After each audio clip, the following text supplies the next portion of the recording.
There's a lot of times that players come back and visit their schools. Hey, who's that guy in the middle? Right? That's former President Bill Clinton throwing up the U sign. It is a very tight fraternity at the University of Miami. It is very common to see a lot of the former players now in the pros show up on the sideline. This is Sean Drawn. Nice run for about 9 yards. Let's check in with Wendy in the studio. Well, you talk about talented receivers. Julio Jones. 1st and 10. Just underway here in the 4th quarter. North Carolina needs to get some rhythm here offensively. Not on this play. That's going to be a loss of about 4 yards. Buchanan. They can become more consistent on offense.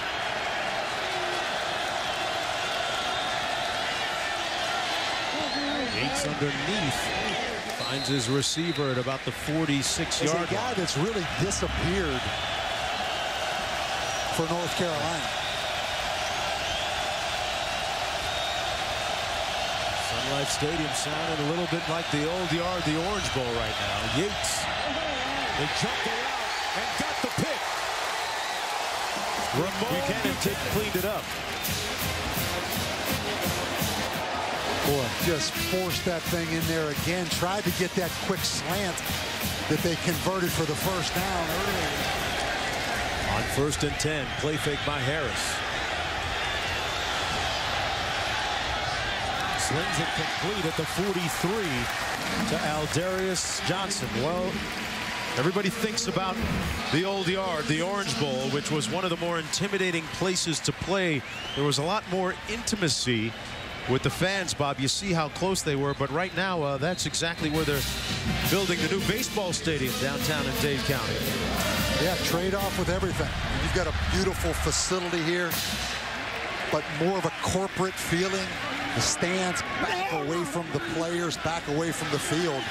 Not nearly as intimidating as the Orange Bowl, but a great place to play.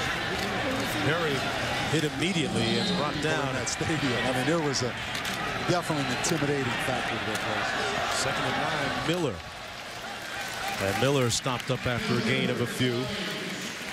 I'll tell you, Parkins say that most of their fan base is from Broward County up this way. 3rd down and 4 for Miami.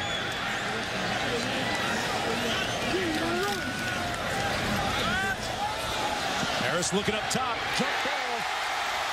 Caught at the 3 freshman corners on the field. Doesn't need much analyst work right here. Again, those young corners not in position to play the football, Mark.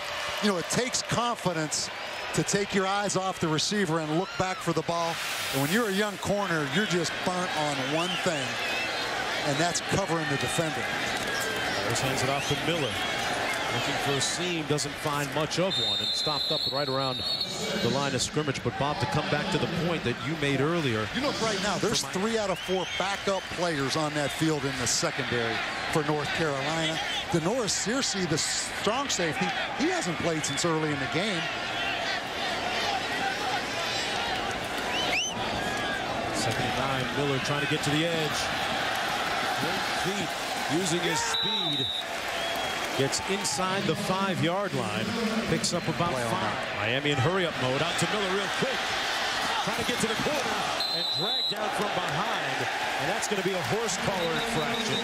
And Miller shaken up as a result. That was Bruce Carter that dragged him down, and in a great show of sportsmanship. First of all, I love the effort of Bruce Carter, but that's exactly why you have the horse collar rule.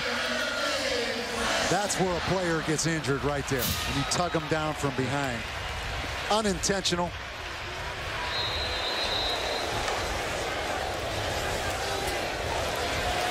Lamar Miller's had a good night as well. Bit of a game changer, pace changer for the Hurricanes. Exactly. Great change up to the big power back, Damian Barrett. 1st and goal.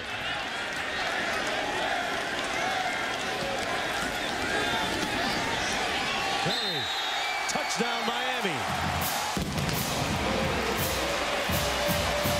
4th rushing touchdown this season and the 12th of his career.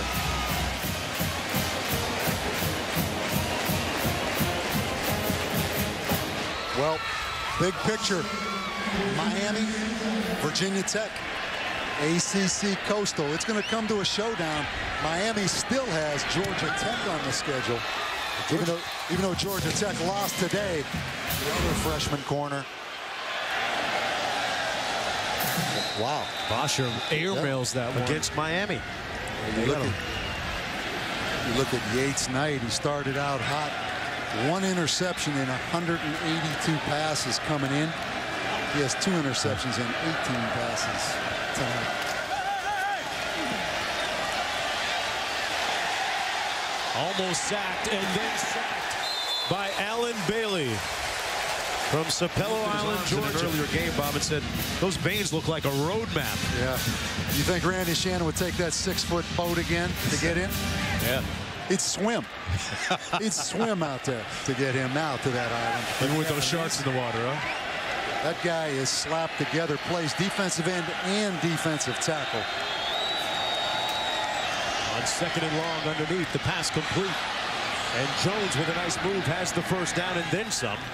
Out to the 36-yard line. Not much here in the second half, that's for sure. Yates steps up. Into coverage and incomplete. Every week. I'm going to watch you on that expert show this week. I'm on Tuesday, ESPNU.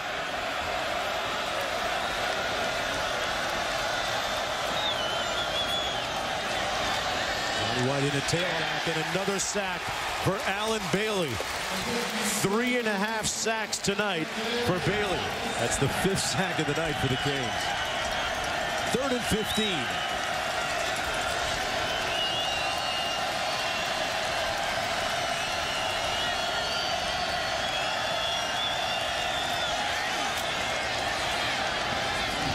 Pass incomplete off of the Bay and uptown a little bit in Miami Gardens. The Canes in control here in the 4th quarter. North Carolina forced to punt, down 23 points. Fielded at the 29 by Benjamin. And Benjamin, special story behind that flag right there. That flag was in Afghanistan recently and was given to one of the players at the University of North Carolina. That player right there, Matt Merletti. His brother served overseas, and that flag served as a symbol of strength and inspiration for the troops over there. And it was given to Merletti from his brother and by his brother. Something of a good luck charm for Carolina. Merletti's been in on a couple of plays tonight. Side of the eye. Mike James with a good second effort, and back to Merletti. You know, right now tonight. Butch Davis has talked about the fact that his #1 guys are playing far too many snaps. 70 snaps, 65, 70 for most of them. Nice move by Mike James. He uses a straight arm to get over midfield. It's close. You know, you look at Miami's upcoming schedule. They've got 2 games coming up, Virginia and Maryland. They're going to get on a roll right here. James slips and gains about 2 yards. And he's been able with to... just how positive he was, Mark. I mean, he was upbeat, fun to talk to. Certainly not feeling the stressful situation which everyone else seems to be talking. It's easy to do when he's the assistant, but when they do it as the head coach, it really means something. 3rd and 5. James with about a 4-yard gain. Miami 2 for 2 on 4th downs tonight. James is going to get the first down. Let's check in with Wendy in the studio. Take a look at Spencer Whipple in the ball game now at quarterback for the Hurricanes.